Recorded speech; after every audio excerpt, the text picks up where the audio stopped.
Hey, all, welcome back to the Fire and Water Cooking channel. I am Darren, and today I'm going to show you how to make some Canadian bacon out of a nice boneless pork loin roast. I'll be right back. Smoking, grilling, getting hot and hotter, sous vide and chilling from fire and water.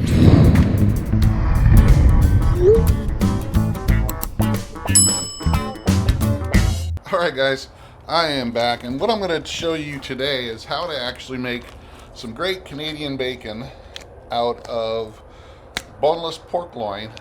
This is probably one of the best deals you can get at Costco or Sam's Club or even at your local grocery store for meat, because usually it runs about $1.99 a pound or so, and you can get a pretty decent sized pork loin. Cut it all into roasts, cut it into thick loin pork chops. But I'm going to show you today how you can actually turn this hunk here, which is about a 4-pound, little over 4 pounds. Actually weighed this just a minute ago, and it's about 4.2 pounds here. 4 pounds 2 ounces. So, but what I'm going to do with this piece here is show you how to make Canadian bacon. And there's several different ways you can do this. You'll see a lot of videos on how to do it with a wet brine, but I'm going to show you how to actually do this with a dry brine today.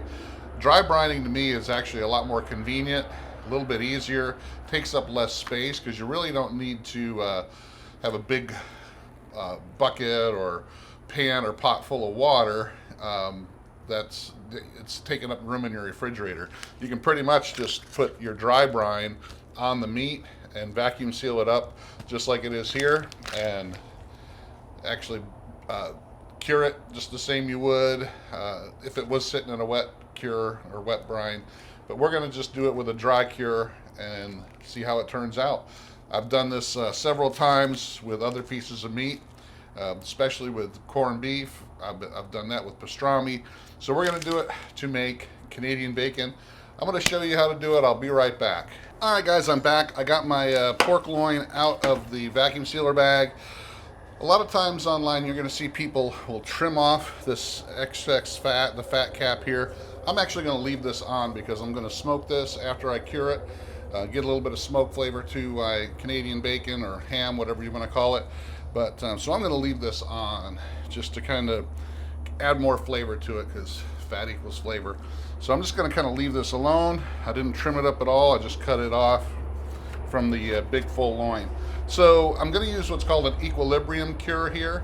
You can do this with either a dry cure or a wet cure. And what you actually do is you are taking an exact calculation for the amount of meat, for the weight of the meat that you're using. And what you're actually doing is you're taking an exact calculation for the weight of the meat that you're doing. So with this one, we're at 4.4 pounds 2 ounces, and with the calculator that's on the Eat Cured Meat website, it actually says 43 grams of kosher salt and 4.76 grams of pink curing salt for this weight of meat. So that's what we're going to actually put in our cure. Now, when you cure something, you'll see a lot of people will put different kinds of seasonings and spices in the cure, if they're doing a wet cure or even a dry cure. So you can put that stuff in there, and I'm actually going to put a little bit of called Smoky Southwest seasoning from Fresh Jack's, and it's going to coat the outside here and give that a little bit of that smoky, more of a spicy smoky flavor when we're done. So when we put it on the smoker, it's just kind of helping it along. So that's what we're going to do. I'm going to get this stuff ready, show you how I'm going to calculate or how I'm going to put this cure together. I'll be right back. Alright guys, so I got my scale here, and I'm going to go ahead and zero it out. I'm going to put my measuring container here and just hit 0 so that it starts out at 0. Now with this seasoning here, I don't really have to be precise on the seasoning itself, because it's not curing the meat. All it's doing is adding seasoning to the outside. But I got to be precise on my curing salt, especially because we don't want to add too much and we don't want to add too little. So it actually tells me that I need 4.76 grams. So I'm going to go ahead and set my units to grams here. And if you get one of these scales that has a grams function on it, make sure. So I'm gonna just add this a little at a time until I get up to 4.76 grams here.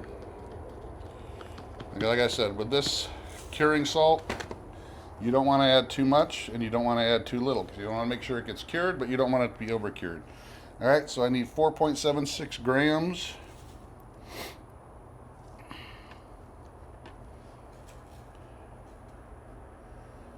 All right, I'm right at 4.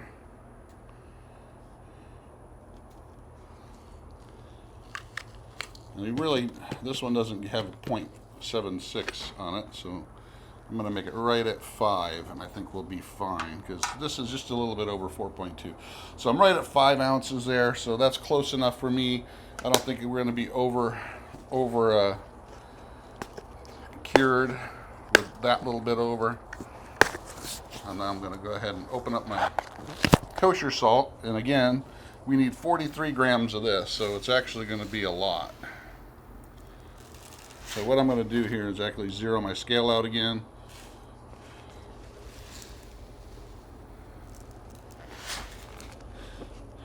$34.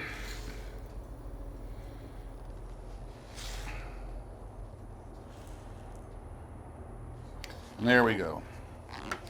We're at 44 grams, which is close enough to me.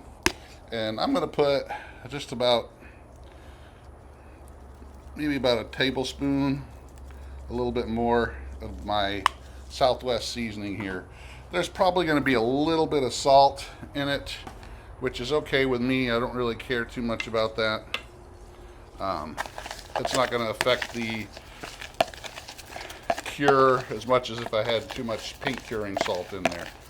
So adding just a little bit more regular salt, it's not going to affect it too bad. So I'm going to make sure I get this all stirred up really good, all mixed together.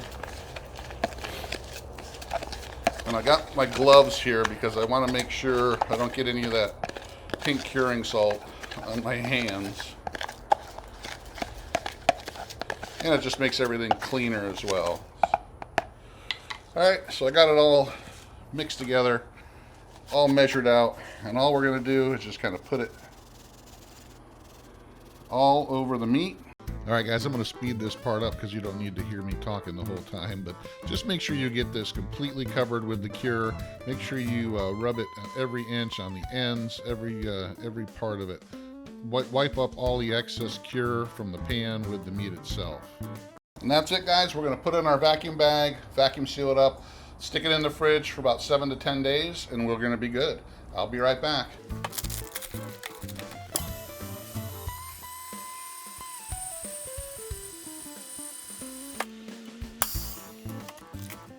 Alright guys, it's been 10 days and my Canadian bacon should be brined and cured just enough here. So it's been sitting in my refrigerator in the garage curing in this vacuum sealed bag, and it should be done. So now all I got to do is finish it. I'm going to go ahead and smoke this on the Kamado Joe Classic 2. We're going to put a little bit of cherry smoke to it with some cherry wood. I'm going to monitor the internal temp with my meat stick just to make sure that it gets up to temp. I'm going to get it up to about 165 or so internal temp. I don't want to overcook it. I don't want to undercook it. So I want to make sure it gets cooked all the way through. So 165 is where I want it to be.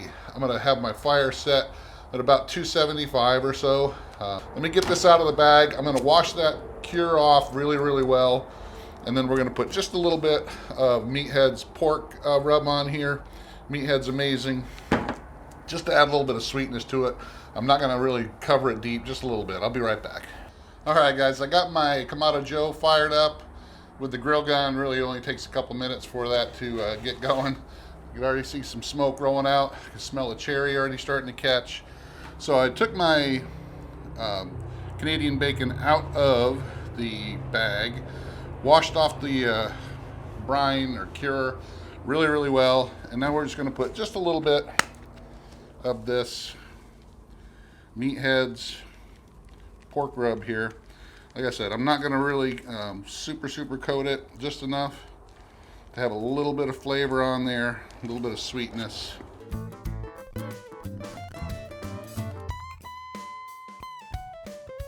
And that's going to be it. I'm going to put my meat stick probe in here. It's already ready to go. It's already reading. So I'm going to put it right dead center in the middle so that we can monitor the internal temp so I know when to pull it out. Don't want to have any guesswork.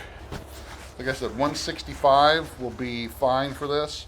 I'm going to put this right on the grates. I'm going to take it off this pan, put it right on the grates, and that's it. It'll probably take, I don't know, once it gets up to 275, take anywhere from a couple hours, 2.5, maybe 3 hours at the most. All right, guys, that's it. I'm going to stick this on the smoker. I'll be right back. All right, guys, I'm going to go ahead and put this on. It's just over 200 right now. So I'm going to go ahead and get this on.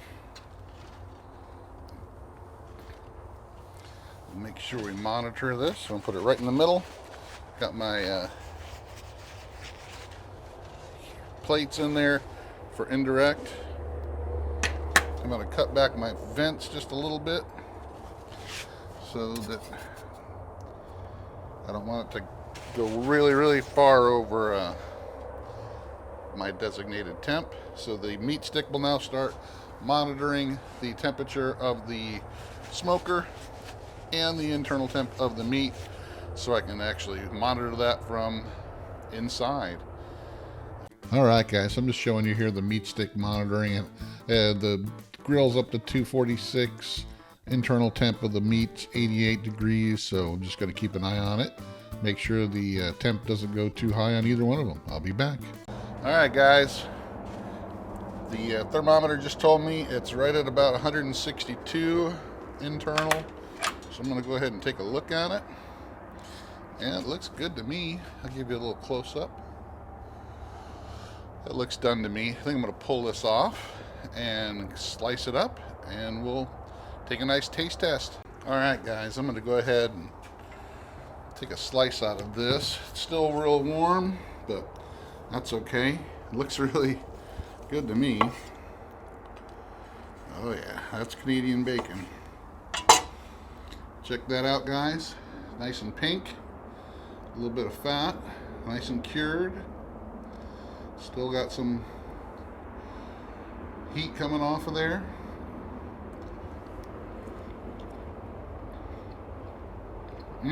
Tastes just like Canadian bacon. Salty, sweet. Awesome. Check it out, guys. Real simple to do. Check it out, do it yourself. Use the dry cure, or you can wet cure it, but really easy to do. Pork loin is really cheap, really easy to make. Check it out. Thanks for watching. Follow us on Facebook, Instagram. Make sure you like, subscribe, share, and I'll see you in the next fire and water cooking video. Thanks, guys.